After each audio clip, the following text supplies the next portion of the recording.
చంద్రబాబు మరో జల దోపిడీ కుట్ర ఇది. తెలంగాణను తెరలపడేసే తెంపరితనమిది. గురువు చేస్తున్న గూడు పుటానిని గుంపు మేస్త్రి చూసి చూడనట్టు వదిలేస్తున్న పాపం తెలంగాణ అనుభవిస్తుంది. నాగార్జున సాగర్ నిండకముందే శ్రీశైలం రిజర్వాయర్ను ఖాళీ చేసే ఎత్తుగడ వేస్తున్న ఏపీకి రేవంత్ తన వంతు సహాయం చేస్తున్నాడు. ఎగువ నుంచి వచ్చిన వరదను వచ్చినట్లే పోతిరెడ్డిపాడు ద్వారా రాయలసీమ ప్రాజెక్టులకు తరలించుకుపోతున్నారు. అటువైపు కన్నెత్తి చూడడం లేదు. ఇదేమి లెక్క అని చంద్రబాబును నిలదీయడం లేదు. సీమ ప్రాజెక్టులకు అధికారికంగా 20,000 క్యూసెక్కులే తరలిస్తున్నట్లు చెప్తున్నా అది అనధికారికంగా 80,000 క్యూసెక్కులకు పై మాటేనని సమాచారం.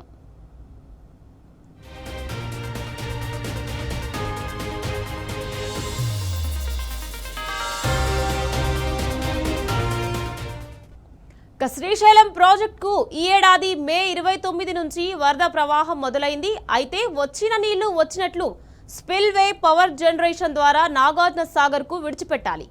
సాగర్ కెపాసిటీ 312 టీఎంసీలు కాగా ప్రస్తుతం 257 టీఎంసీలకు చేరుకుంది. అంటే నాగార్జున సాగర్ డ్యాం నిండాలంటే ఇంకా 55 టీఎంసీలు అవసరం.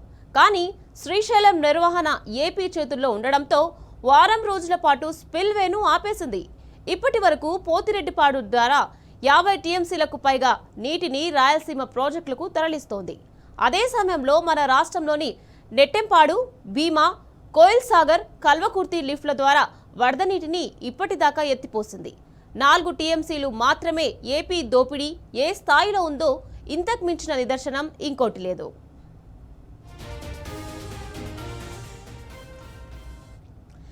శ్రీశైలంలో పోతిరెడ్డిపాడు వద్ద టెలిమెట్రీలు లేకపోవడంతో ఏపీ నీటి దోపిడీకి లెక్కపత్రం లేకుండా పోతుంది.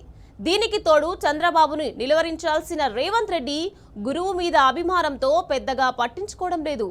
వరద మొదలైనప్పటి నుంచి ఇప్పటి వరకు శ్రీశైలానికి 356 టీఎంసీలు వచ్చి చేరింది. అదే రోజు సాగర్లో 135 టీఎంసీల నీరుండగా ప్రస్తుతం 257 టీఎంసీల నీరు నిల్వ ఉంది. అంటే పవర్ జనరేషన్ స్పిల్వే ద్వారా శ్రీశైలం నుంచి సాగర్కు ఇప్పటి వరకు చేరిన నీళ్లు 122 టీఎంసీలే అని క్లియర్ కట్ గా తెలుస్తోంది. అదీకాక ప్రస్తుతం శ్రీశైలంలో 208 టీఎంసీల నీరు నిల్వ ఉంది. 2 ప్రాజెక్టులోని ఆవిరి నష్టాలను పాలమూరు వైపు తెలంగాణ లిఫ్ట్ స్కీమ్ కి తరలించిన 4.5 టీఎంసీలను తీసేసిన సుమారు 50 టీఎంసీలను పోతిరెడ్డిపాడు ద్వారా రాయలసీమ ప్రాజెక్టులకు ఏపీ నిరభ్యంతరంగా తరలిస్తున్న విషయం స్పష్టమవుతోంది.